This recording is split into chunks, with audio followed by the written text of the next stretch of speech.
My mother-in-law and my mother went to elementary, middle, and high school together. They knew each other, but they weren't close friends, so they rarely spoke to each other.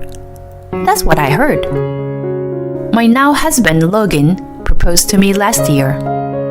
But shortly after that, my father's company went bankrupt.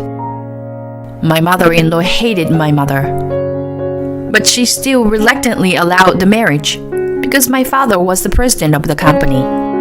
So as soon as she found out that my father's company went bankrupt, she came to my workplace and called me out while I was at work to say, "Marriage with a family with no money is a shame. Break up with my son, quickly." As usual, she treated my family as if we were poor. "You don't know anything. You'll regret it," I thought it to myself. Let me tell you a story about whose life suddenly turned into a nightmare. I am Naomi, 28 years old. I work as a pharmacist at a dispensary near my parents' house. I spent 6 years at my university pharmacy school. I came back to my hometown to become a licensed pharmacist. My husband was one of my classmates in high school. After graduating from high school, like most of us do, we went our separate ways. When I came back to my hometown during my vacation, he had just returned from college as well, and we met again. We started dating. I had heard that my mother-in-law went to school with my mother, but I never had the chance to meet her. So I didn't think anything of it, but she wasn't the same. Few years after we started dating, he and I promised to spend the holidays together in our hometown. All of our good friends from high school were going to join us there. We decided to have a party for the first time in a long time. They were all curious and wanted to hear about me and Logan's relationship too. Logan offered to let us have a party at his parents' house. His parents' house was originally a landowner's house in this area, and it is what you might call a mansion. He used to say, "It's just a big house. It's too cold and I don't like it." But in reality, it was indeed a magnificent house. I was surprised at how spacious the entrance was. The entrance alone is bigger than my room. "Come on, everybody, get up here." When he saw that we had all been so overwhelmed by the size of the room, said so and welcomed us in. And to get to his room, we went down the hallway past several guest rooms, and then we went up the stairs to the second floor. He told me that he was allowed to use the whole second floor. His room was at the far end of the hallway. There was a sofa and a big TV. On the other side, there was a bed and a desk. It was much larger than what you would think of when you hear the word his room. There is no comparison. Logan even ordered catering for us, and we all had a nice chat and enjoyed the party. After a while, I asked to use the bathroom. He followed me because it was downstairs. "Your house is gorgeous and huge. I could get lost." "Yeah, it's huge, but cold and uncomfortable to live in." "Wow, they look expensive too." I peeked into what looked like a big vase on a shelf by the hallway. Then all of a sudden, Don't touch them. Poor people like you shouldn't." I was surprised to hear her loud voice, and it was my mother-in-law. "If a poor person touches it and breaks it, you can't pay for it, can you?" "Well, I didn't break anything." "Mom, she was just looking at it. What's wrong with you?" "There's nothing wrong with me. I'm saying this for the poor girl. She is tall, slender, and beautiful, but she had a wrinkle between her eyebrows and she looks very scary. What do you mean poor? Naomi is not poor. So, she's Watson's daughter after all. My mother-in-law said so, with a horrified look on her face. She looks poor. If she steals anything from our house, we won't approve of it. What are you talking about? Naomi would never do such a thing. With that, my mother-in-law went back down the hall. It seemed that my mother-in-law did not like my mother. After the party, I went back to my parents' house and asked my mother about my mother-in-law. She told me a story that I never expected to hear. My grandmother, my mother's father, had failed in business before she was enough to go to school. He had come here from New York to escape with his family after his business failed. Grandpa worked as a delivery man for a liquor store. He managed to support the family by working there for years. So as a child, when my mother wore shoes, she couldn't even ask her parents to buy her a new pair. But Grandpa worked hard and was able to run his own liquor store. That was Watson's Liquor, which my father has now taken over. My mother-in-law was the one who bullied my mother for her poverty. It smells bad in here, doesn't it? Oh, that's the smell of poverty. Stay away from me. I'll get sick. She used to say things like that to my mother. My mother-in-law was the daughter of a rich family. She was always surrounded by a lot of people, but they were just bribed by her money. My mother-in-law and her cronies always would pick on my mother, ignore her, and harass her. My mother-in-law had a crush on this boy who was in their class. She always gave him toys and sweets. One day, however, my mother-in-law was picking on my mother, as she always was. Where did you get that sweater? It's so tacky. Then the boy found out my mother-in-law teasing my mother. Hey, stop it. Don't you do such a thing. You're always picking on her and isolating her from the other guys. She was such a jerk. Everyone said so. No, I don't. Let's get out of here.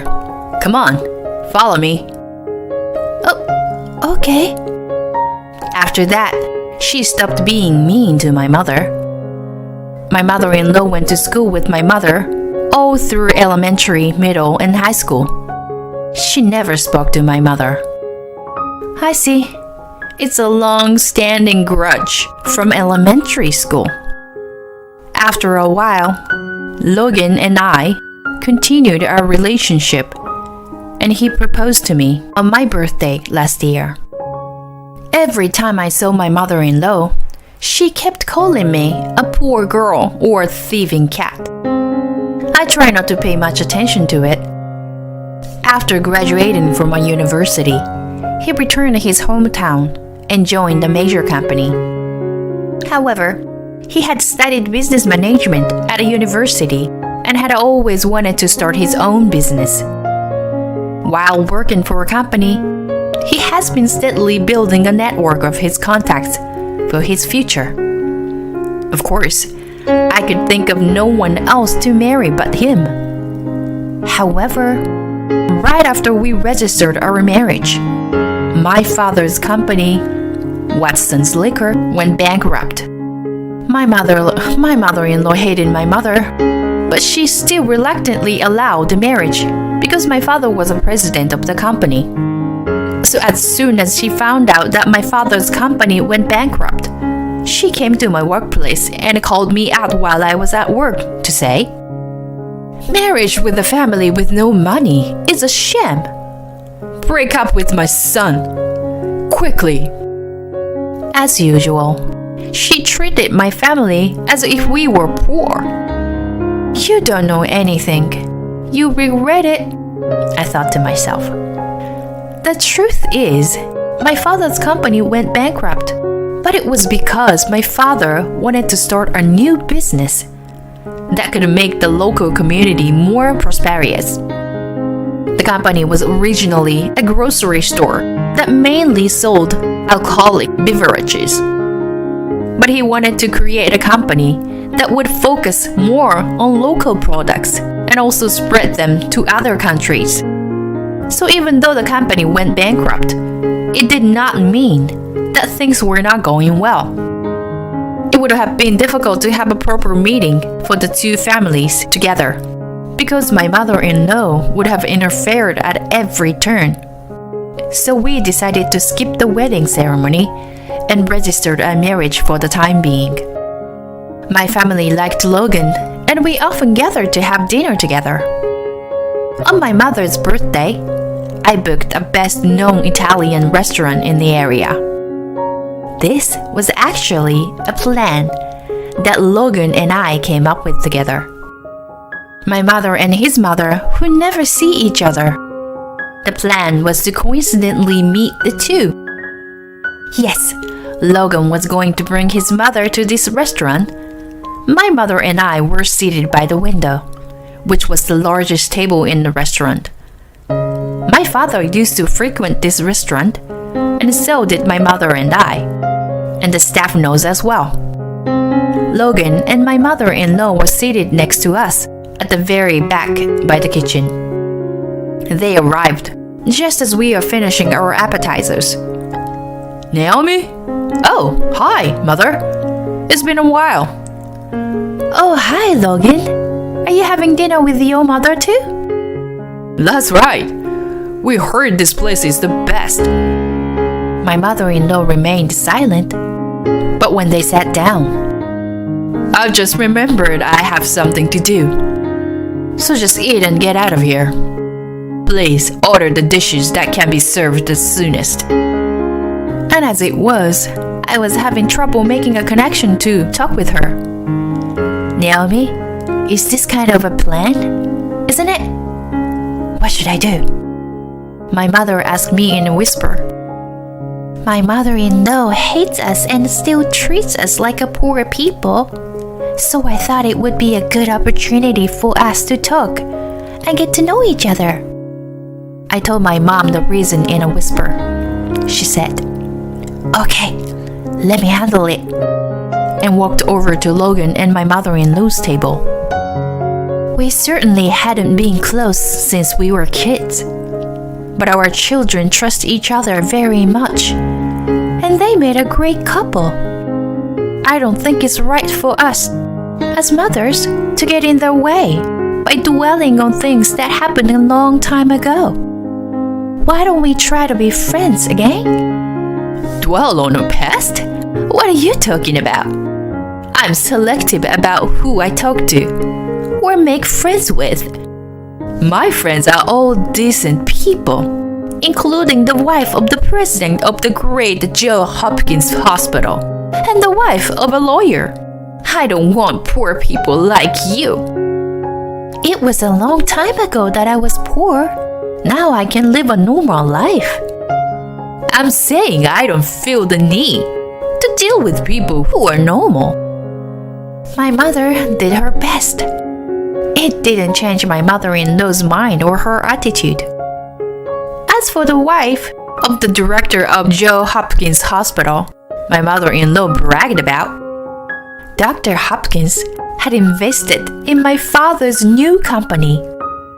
My father and Dr. Hopkins were classmates at the top school around here. They were best friends and still go out for drinks together. My father's other best friend, Mr. Moore, is also a friend at the same school. He is the president of a big electronics franchise store. The three of them often go golfing together. Moreover, Logan's father works for Mr. Moore's company. My mother-in-law does not know this. One day, my mother-in-law and her friends had lunch at the hotel. My mother joined them for the first time. Dr. Hopkins' wife introduced my mother to everyone. This is Mrs. Watson, the wife of my husband's best friend. I hope you all get along well with her. My mother told me later that my mother-in-law was very surprised. My mother told my father that my mother-in-law didn't think well of our marriage and was disturbing. He contacted his best friend, Dr. Hopkins, and asked his wife to cooperate with him. My mother-in-law, as expected, could not raise any objections right then and there. She was so proud of her friend, the wife of the president of the great Johns Hopkins Hospital. Of all people, to introduce a classmate whom she hated for a long time. My mother-in-law kept quiet that day. But there was no way she was just going to keep her mouth shut. She called each of the wives individually and gave them expensive gifts. She told them about my mother's past and made them hate her and exclude her from their circle of friends. And she gave the same expensive gifts to Mrs. Hopkins and said, I don't think it's good to get involved with such a poor person. I had no idea you were this vile. I heard that you gave everyone gifts and spoke ill of Mrs. Watson, that you were asking them to exclude her from the group. No, I was just trying to make sure you weren't fooled. I was just trying to let you know the truth. We can no longer treat you as our friend. I will not be calling on you again. I'm sorry, but I have to say goodbye. My mother-in-law lost a friend she was proud of. One day, Mr. Moore invited Logan's father to play golf with him. He also invited his best friends, my father and Dr. Hopkins. And the four of them went golfing together, and they all have a great time like high school students. Wow, this was really fun. I'd love it if you would invite me again. Of course we will. Right, Doug? Sure, and I have a great time as well. I'm thinking of going overseas to play golf next time. Wanna come? Yes, I'd love to join you. Logan's father went home that day in a very good mood. He is usually a quiet person, but that day he couldn't help but tell his wife how happy he was. They were such nice, cool people, and it was so much fun. Huh? So what? I don't have time to listen to your happy stories. All she could think about was how she was going to lose her friend and the huge debt she had spent on gifts. You were always in a bad mood, and you are a disgusting woman. You make me feel bad when I'm with you. I've reached the end of my rope, and I'm getting a divorce. Divorce? What nonsense! You were divorcing me? Don't be silly. You were alone. You have no one. What would you do without me? I've got friends. Stop disrespecting me. I've had enough. You serious? No way. And my mother-in-law got divorced and kicked out of the house. Her rich friends, of whom she was so proud, cut her off. All that was left were the debts she spent on gifts. She had secretly borrowed the money on her own. Logan and I continued to enjoy our newlywed life as husband and wife. We bought a house together. He told me that he wanted a house that was moderately spacious and warm. Now my parents and Logan's father are visiting us in our new house. This house will surely be a place where the family will make many memories together.